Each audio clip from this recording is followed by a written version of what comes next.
Mike Tedeschi, Wealth Management Advisor with Perspective Wealth Planning, and this week's market breakdown video. We're going to take a look at the four major U.S. indexes, the U.S. dollar, as well as commodities. And then we talked about it last week, but rates continue to be on the forefront of everyone's mind. So we're going to dive in. We're going to take a look at the 10-year rate and talk about what that could mean for us moving forward. Now, I'm going to start with the S&P 500. As you guys know, we've talked about it a lot. We are looking at our major level of support back in here at this 3,600 zone. We're still well above that at this time. We still have an uptrend in place, an uptrend being defined as higher lows and higher highs, which we still have in place. However, what we have seen over the last couple of weeks is we have made lower highs and lower lows in the last 2-week time frame. So this portion of the chart is actually in a downtrend.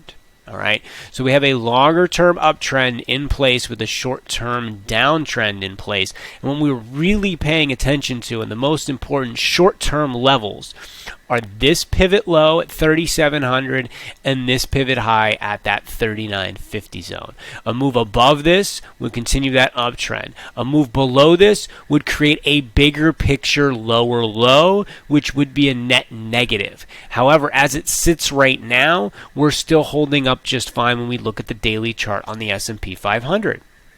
When we take a look in at the Dow Jones, we can see even stronger action than in the S&P 500 once again this week. We did make a new high last week, right? We clearly have that higher low in place, and the pullback that's happened here over the last couple of days is still holding above that breakout spot from earlier this year. So this is acting much better than the S&P 500. When we look at the Russell 2000, also acting extremely well. As you guys can see, it's holding up over this breakout zone from right in here, but over the last couple of weeks, it too kind of has those lower highs and lower lows. Now that could be a bull flag, right? The technical look for a bull flag would be this, and a break over 2,300 would get that push to the upside. So again, until we really take out the last key low, which on the Russell's right here just under 2,100, we still have that uptrend in play.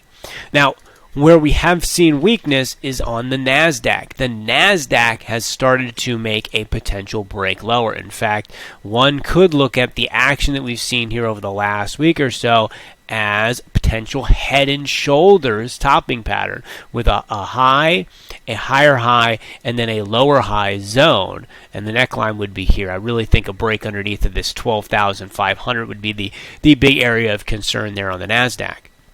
But you'll see here, if we looked on a daily chart, our uptrend line was here, making those higher lows. And look what has happened. We've actually made a lower low. So you can see that this is below there. So we do not have an uptrend in play on the daily chart on the Nasdaq anymore. We have no trend because we have higher highs and lower lows. So if we actually look at what's going on here over the last month, we have a look like this, where we've made higher highs and higher lows. So we won't really have that trend in place until this breaks on the downside, and that would give us a lower low, right? And that would be a very clear downtrend that's in place. Or if we get back up over here, and more importantly, if we go make a new high, that would also negate the potential for this to continue to slide. Now, we have seen a lot of pain in the tech space, and part of the reason why has to do with yields, right? If we look at the leadership areas for the Dow, and part of the reason why it's been so strong, it definitely has to do with the banking index, right? Here's the Nasdaq banking index. We talked about this before last week, pushing higher and continuing to rip higher. Rates rising, usually a good sign for the banks who make money off of interest, right? So banks have been acting well, and the commodities are still acting well. The base metals are still doing extremely well. We'll get to that when we analyze the U.S. dollar and commodities here in a second. So money has been rotating out of tech, which in some ways of looking at it, extremely high valued, and a lot of companies still are not making money. They may have revenue growth, etc., but they're still losing money. The amount of companies that are losing money in the tech space and in the market in general is actually really high in compared to historical rates, especially when you look look at the IPO market. Money losing IPOs are extremely high at this point in time from a historical standpoint. Now, if rates are low, people are willing to take on that risk because leaving money in the bank or buying treasury notes is essentially giving you, maybe a percent, or if it's in your checking account, way less than a percent interest a year. That's not enough to outpace inflation, so therefore you need to go and take risk in terms of stocks if you are going to try to outpace inflation. However, as rates rise, the amount of money that's in the market tends to decrease because people will take money out of specifically what are viewed as the riskier areas, which in this particular instance, based on valuations, is in the tech space, and move money from there into yields where they are getting a safe rate of return. If somebody told you today that your checking account could get 5% interest, would you want to put that money in high-value tech names? Or would you want to leave that money in your checking account and take the 5%, right? When we get those decisions to make, a lot of times people will pull that money out of the riskier assets and take the safer return, at least with part of their capital. The other piece with rates going up is it is harder to borrow money. Companies that don't make money, that are burning through cash, right, need to continue to borrow money in which to operate. If they could sell a bond, right, $1,000 bond, and have a 3% interest rate, they're paying $30 a year in interest on that. But if that interest rate shoots up to 10%, right, they're then paying $100 a year on interest on that bond. As interest rates go up, the cost of money to borrow gets higher, right? Same thing with your house, right? If you want to go ahead and refinance or purchase a house, as rates are higher, your mortgage payment goes up, even though you have the same amount of house. It's more expensive to borrow that money, which could cause some issues in areas of the market where companies need to borrow money in order to continue to operate. And that's part of the reason why we have seen tech underperform when we're looking at those rates rising. Now, if we look at the 10-year Treasury rates, right, we have been basically on a major downswing since 1990, and even a little bit before then. But you'll notice the rate in which we have gone up right here on a percentage basis is actually huge, because this was at 0.66 and is now at 1.5. It's the biggest percentage rate move that we have had in the 10-year in the last 30 years, okay? Because, even though this is a bigger move on a from 5 to 8, that's a 3-point move. On a percentage basis, that's not nearly the same as going from 0.66 to 1.5, okay? So the rate in which this is accelerating is what the concern is. The fact that interest rates rise is not a problem if it happens slowly and over time. When it moves very, very quickly, it makes decision making from a business standpoint more difficult, and it starts to put a rate of worry on top of the market, which is what the concern is. Now, today is Thursday when I'm recording this video. Powell is going to speak today. We're going to see if he's able to do anything to try to help the yield curve control, is the terminology that they're utilizing there. So that could have an impact. But when we look at, let's say, the 30-year bonds, we are now, we've had a very, very sharp move lower here over the last couple of weeks, and we're sitting at a major support level where if we have any more downside movement, we're going to find ourselves, really breaking down, and the next area of support really is not back into here. And that would be a huge move in a very short period of time, which, again, is what the concern ultimately is. When we take a look in at the U.S. dollar, right, we're still sitting right in that zone that we keep talking about between 89 and 91. That's where we've been for months. Nothing has changed over there. When we look at commodities, Oil is still holding up nicely up over that 60 zone. You can see that next target again being that 66.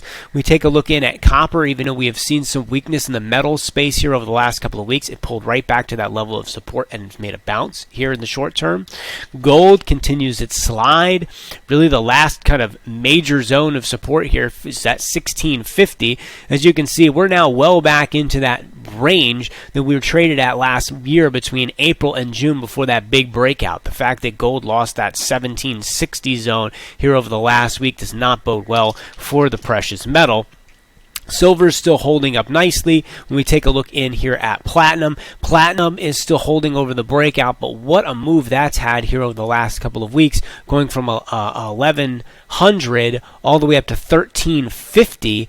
That's a move of almost 20% and then giving it all right back. This is that major zone of support that we need to pay attention to. If that breaks, we're headed back down towards the breakout on a monthly time frame, which falls all the way back to that 1050 zone. So we're going to pay very close attention to what's happening over there. The long-term chart is still intact at the moment, but this is a very important level that we're paying attention to. We take a look at the emerging markets here. Right, it's kind of trapped inside of this zone. It held that 1300 level. This really, since that breakout there in the beginning of January, has not really accomplished much of anything. So we're watching what happens inside this range. Last thing I want to talk about today is taking a look at the S&P 500 against bonds and gold, which has kind of always been considered those safe haven assets, right? We have a spread between stocks, bonds, and gold together, and the cutoff line in this is the 30 level and the below 30 level on this chart. So we can see when we get up over this 30 level right here, the percentage of time where we are in a is only 3%. When we are above the 30 level on this, meaning the spread between stocks and bonds plus gold is very much skewed towards the stock side of things. This only happens 3% of the time. The annualized return for stocks with this reading is negative 14%. You're usually inside that range where we are between the 30s, between positive 30 and negative 30, is 90% of the time, and the annual rate of return on the S&P 500 during that zone is about 6%. And last but not least, when we are below 30, i.e. everybody is favoring those safe haven assets, we're there about 7% of the time. The annualized return is 35%. Now this makes sense, right? This is a way of looking at money is flowing into stocks and out of safe haven assets. That's usually when things get, the one side of the boat's really loaded up, so to speak. Risk taking is very prevalent, and those are the areas in which difficulty can arise. When we're inside those zones, that's a normal kind of market environment, and we typically tend to have our grind higher there on the S&P 500. And when people are really favoring those safe haven assets, that's usually meaning that we get a lot of panic in the street, so to speak, and we do get those really big annualized returns. In fact, that's what we had last March. Right here was when that safe haven asset was in that underneath of that 30 zone, and you can see, of course, what happened here over the next year. Well, now we're right back to the opposite side of this, where we are in that risk-taking behavior. Remember, guys, we keep looking at a number of different ways in which the risk level, the risk-taking at this moment in time is very, very high from a historical standpoint. Now, these don't matter until they matter, meaning until that tide starts to turn, but that's one of the reasons why we're paying so close of attention to what's going on in the market here, because if we do start to actually get that turn and we do start getting those lower lows on the main indexes, we have a lot of reasons why that could kind of accelerate to the downside, at least in the short term, and there's reason for us to be concerned. But as I've said in the last few weeks, as long as we continue that uptrend that's in place here, which we still have for the moment intact on the S&P 500, we've got rotation from tech into Dow, so we've got pieces of the market holding us up, right? We don't have to be super concerned. But as soon as that changes, then we need to start looking at protecting our capital. As always, guys, if you have any questions, feel free to reach out to me. You can reach me at mtedeschi@perspectivewealthplanning.com or 814-580-9881. I look forward to hearing from you. And as always, I'll see you guys next week. Take care.